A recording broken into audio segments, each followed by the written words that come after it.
Assalamualaikum warahmatullahi wabarakatuh. Perkenalkan, nama saya Siti Rahmiani Ointu dari kelas F Akuntansi Fakultas Ekonomi Universitas Negeri Gorontalo. Di sini saya akan membuat tutorial regresi linear berganda menggunakan Microsoft Excel. Baiklah, di sini saya sudah menyediakan tutorial dan soal regresi linear berganda menggunakan Microsoft Excel. Di sini ada 15 perusahaan, yaitu perusahaan A, B, C, D, dan seterusnya. Untuk variabel ada 3, yaitu output sebagai independen dengan satuan tons, dan 2 variabel independen dengan satuan tenaga kerja horse dan satuan modal mesin horse. Nah, setelah itu, cara analisisnya regresi linear berganda menggunakan Excel, yaitu dengan cara mengklik analisis data. Nah, di laptop saya data analisis terdapat pada kolom data, di mana posisinya ada di bagian sebelah kanan ujung. Sedangkan di bagian laptop terdapat pada kolom file yang posisinya ada di sebelah kanan ujung juga, di mana pada kedua kolom tersebut hampir sama memiliki berbagai pilihan seperti get external data, connection, sort and filter, data tools, outline, and analysis. Setelah mengklik data analisis, muncul berbagai pilihan di analysis tools. Kita cari regression dan klik OK. Di bagian input ada 2. Ada input Y untuk menginput variabel independen atau terikat, dan ada input X, variabel bebas atau dependen. Kita mulai dari input Y. Mengklik kotak kecil di sebelah kanan karena kita berencana mengklik labels untuk memunculkan nama labelnya dari variabel output Y. Jangan lupa kita blok dengan labelnya. Setelah itu kita tutup dengan mengklik bagian kotak kecil di posisi kanan ini. Selanjutnya di input X, sama seperti tadi kita klik kotak kecil ini dan blok untuk variabel independen dari kolom tenaga kerja sampai modal hingga kolom terakhir. Diblok semua, kemudian ditutup dengan mengklik kotak kecil di posisi kanan ini. Selanjutnya untuk pilihan di bawah ini, kita klik label karena untuk memunculkan label dan data tadi. Yang kedua, klik confidence label di bawah kolom label sesuai target. Pada kolom angka indeks atau presentasi hipotesis, kita masukkan 95%. Artinya, batas kesalahan yang boleh ditolerir hanya sebesar 5%, tidak boleh lebih. Untuk output options, klik option. Untuk option output range bertujuan untuk meletakkan analisis ingin di bagian mana. Misalkan saya letakkan di sel B21. Kemudian ditutup, maka hasilnya nanti muncul di sel B21 di sekitarnya. Untuk pilihan atau option residuals, kita mengklik seluruh option sesuai dengan kebutuhan. Dan untuk option normal probability plots, diklik juga setelah klik OK. Akan muncul hasilnya di sebelah kanan itu adalah grafik yang tadi kita munculkan, residual plots, line fit plots, dan lain-lain.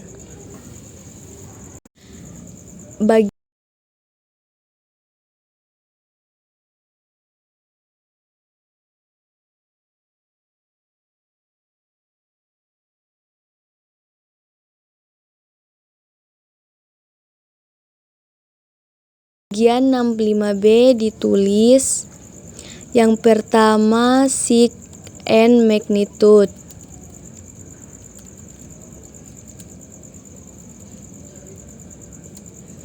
Yang kedua uji F.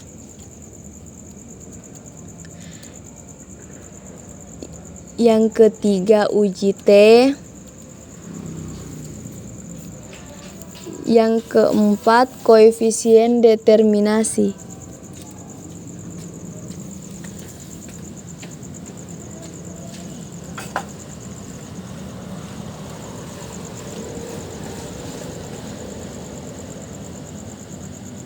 Yang pertama yaitu sig n magnitude.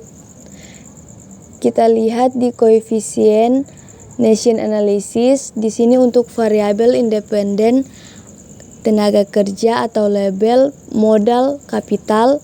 Di sini koefisiennya adalah keduanya positif. 0,403 untuk label dan 0,185 untuk kapital. Ini artinya bahwa jika ada peningkatan kerja, hal tersebut dapat meningkatkan output dan sudah tetap. Modal ini hasilnya positif, di mana kita meningkatkan modal, output juga akan meningkat. Artinya secara n magnitude-nya ini juga tetap. Yang kedua uji F. Kita lihat F hitung signifikansinya, hasilnya 3,89, artinya adalah merupakan bilangan 0,000 38 sekian, artinya sangat jauh dari 5%. Maka di bawah 5%, dengan demikian secara serempak berpengaruh nyata terhadap output.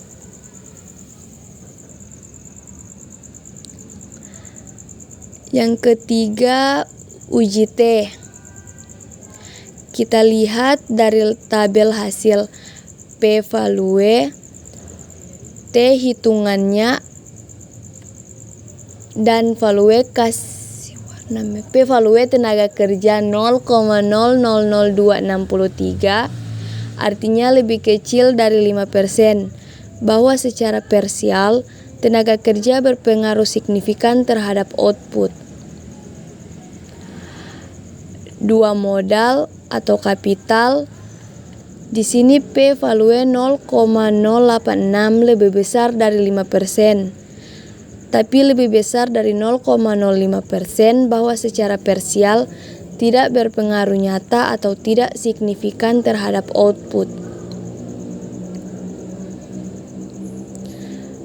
Yang keempat, koefisien determinasi. Lihat di summary output, lihat di R square yaitu 0,914575196, artinya 91,45%. Kalau dipersenkan artinya variasi tenaga kerja dan modal ini merupakan menentukan variasi dari output sebanyak 91,45%. Atau variasi output sebanyak 91,45% ditentukan oleh tenaga kerja dan modal, sedangkan sisanya 8,55% ditentukan variabel lain yang tidak digunakan dalam model seperti ini. Jadi semakin besar R square-nya semakin baik. Sekian tutorial mengenai regresi linear berganda. Jika ada kekurangan, saya mohon maaf. Wassalamualaikum warahmatullahi wabarakatuh.